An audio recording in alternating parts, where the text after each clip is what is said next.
Hey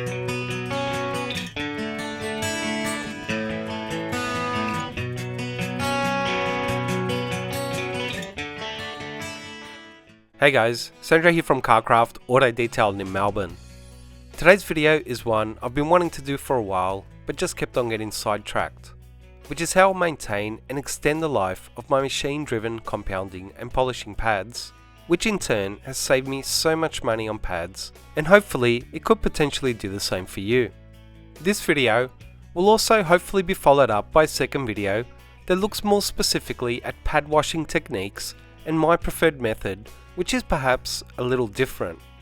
Now, I do usually like to have relevant footage playing as I ramble on, but it's a little hard for most of this video to have specific footage linked to what I'm discussing, so I'll mostly be showing some less relevant pad shots with some directly relevant footage mixed in, just to keep you on your toes. So feel free to close your eyes and imagine some unicorns, mermaids, or wherever your mind goes when it's drifting.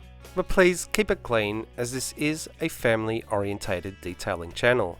And don't drift too far, as there could be some useful information here. Well, maybe. I'll let you be the judge of that. There is no doubting that a new pad performs better in relation to cutting, finishing, and being able to work for a longer period before needing to be changed. But there's very few of us that can simply afford to throw out a new pad once it reaches that point and simply keep on using new pads all the time. So being able to effectively clean out your pads so that they can be used multiple times is quite essential in not only saving you money, but also in maintaining those pads working for you at their best optimal performance, which allows you to work more efficiently and produce greater results. And although effectively washing them is really vital, it's only part of the equation in maintaining your pads in my experience.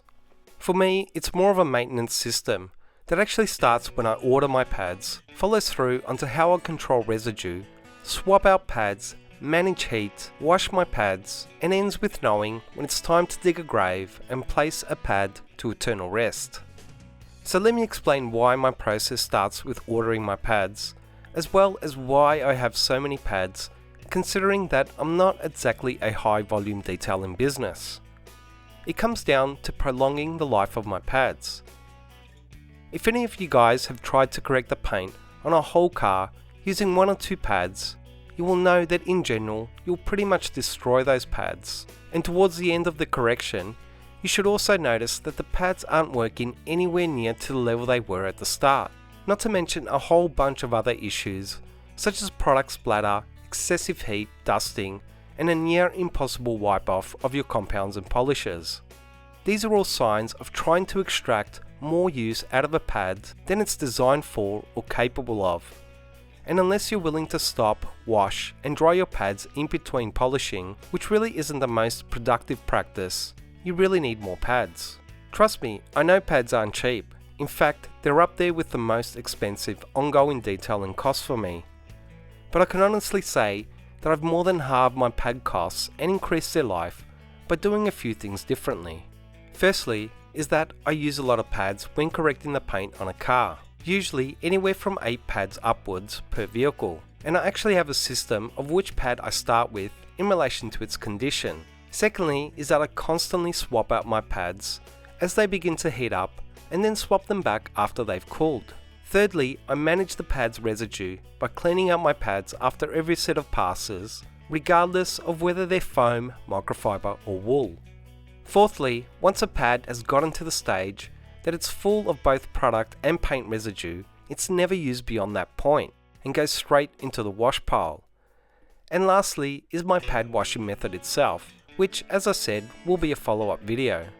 Now, apart from extending the life of my pads, believe it or not, this system and working method actually saves me time, even though it does create more steps, and I'll explain why shortly.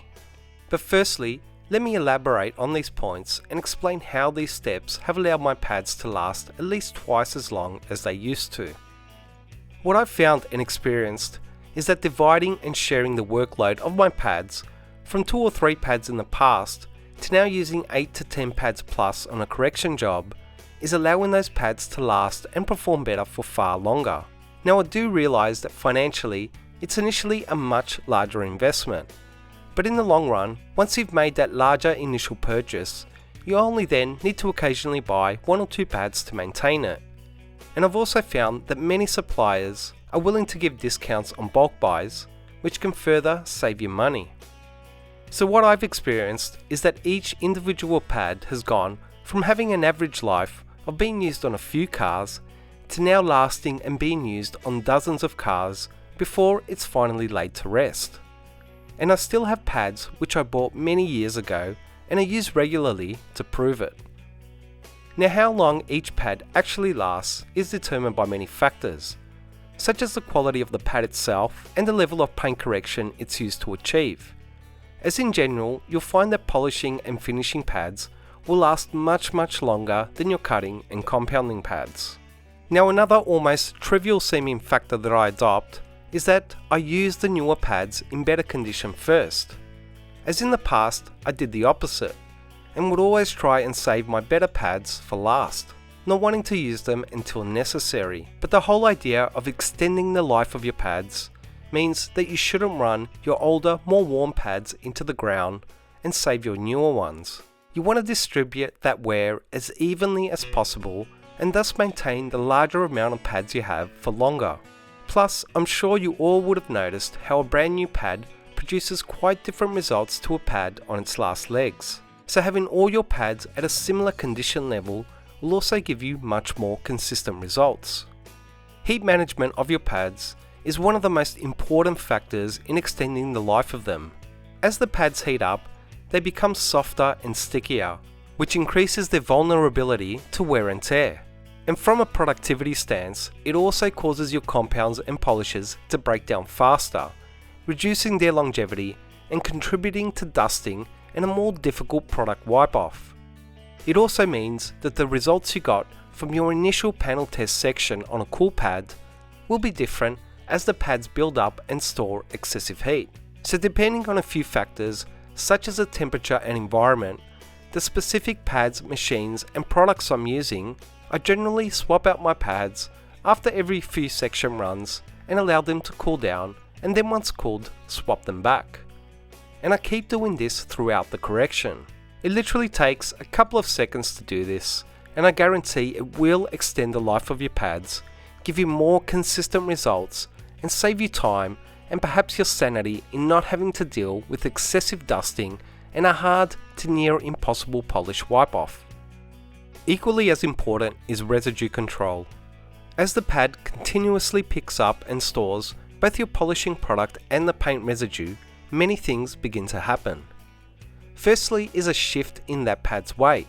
Your pad can actually double its weight with all that stored residue, which means your machine now has to work much harder to propel it. And the larger varying weight also means that you lose that smooth balanced spinning action, causing a rough and less effective correction ability that is far more brutal on your pads. But perhaps even more so of an issue, once again, is heat. With all that stored product and residue clogging and covering the cells and fibers of your pads, they just can't expel and release all that generated heat anywhere near to the level of a new or clean pad. And I'm sure you guys must have noticed how a pad full of residue just heats up so quickly and maintains that heat for so much longer. Also important is understanding the fact that a large part of all this residue is in fact abrasives that continue to travel and embed themselves deep within the pads. Then add the vibration of the machine to the equation, and what you have is not only the polishing abrasives cutting the paint with the surface of the pad, but also abrading and cutting the cells and fibers deep within that pad. Now, car polishing pads are obviously made to be used with polishing abrasives, but those abrasives do obviously break down the pads over time. So what I'm trying to get across is that you can largely determine and influence exactly how long they do last by managing your residue. Now, there's several ways to manage and reduce that residue buildup, from brushing to spurring and wiping down the pads with a microfiber cloth. And although I do strongly suggest using the best method you have available to you, quite honestly, nothing beats compressed air to blow out pads residue. I do accept that this isn't available to everyone, but you honestly don't need a large, expensive compressor if you just want one for blowing out pads.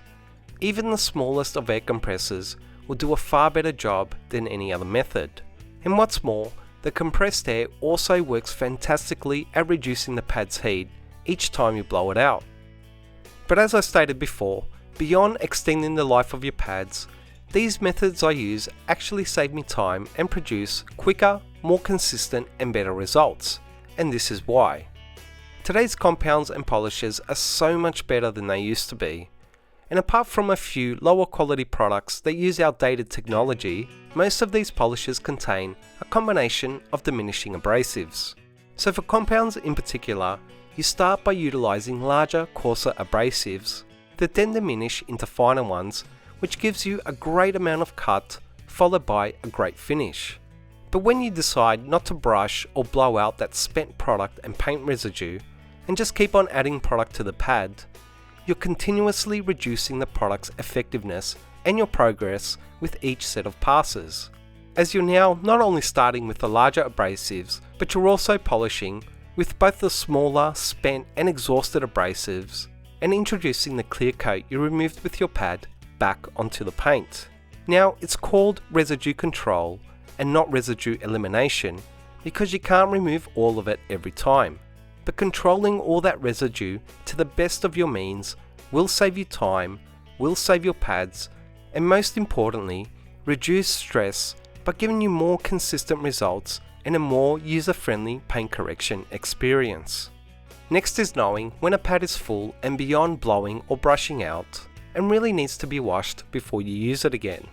There's quite a few signs that a pad displays when it's really had enough. Firstly is a visual indication where the polish and residue has completely covered and penetrated deep beyond the surface of that pad. Next is residue splatter, where the pad is so full that as you begin polishing, it seeps and shoots out the bottom sides of the pad, causing splatter droplets as you polish. You can also check this by pressing your fingers down on the pad to see how much residue is contained within that pad. Another is basically performance. If you see that pad isn't worn out, yet isn't cutting or finishing as it was before, and nothing else has changed, chances are it's just too gunked up.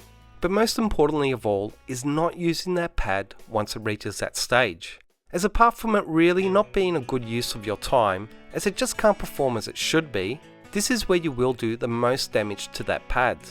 This is because it'll run extremely rough, heat up dramatically, both faster and hotter than usual, and can't cool itself down with all that overloaded residue clogging it up. So basically you're killing your pads by trying to use them in that state. Trust me, I know the mentality of that voice in your head that says, I'll just do 1 or 2 more sets of passes with it and then change to a clean one. But those last 1 or 2 set passes with a residue overloaded pad will wear it out like nothing else. I know it can be hard to throw out pads as they are expensive items, but as I've said in the past, time is still my most expensive and costly issue. So rather than trying to extract a little more use out of a pad that has obviously had it, my advice is to remember the good times and just let it go. Pads that are clearly worn out or damaged with missing chunks, tears, failing velcro and fibres worn down to a stump aren't going to do you any favours. They will just waste your time with extremely limited performance at best and damage your paint's finish at worst. I believe the hardest thing as a detailer is how to read and respond to your results. Automotive paint can be such a diverse animal that sometimes causes us some serious grief. But I also believe that the more you become aware and involved in how the paint responds to what you're specifically doing, the more answers and less grief you'll achieve. And the same goes for all your tools and products, including pads. They really do need to be monitored and cared for in order for you to reap the benefits of their longevity and maximum performance. I really hope you guys found this video useful. Please like, comment and subscribe to show your support. Thanks for watching, and I'll see you in the next video.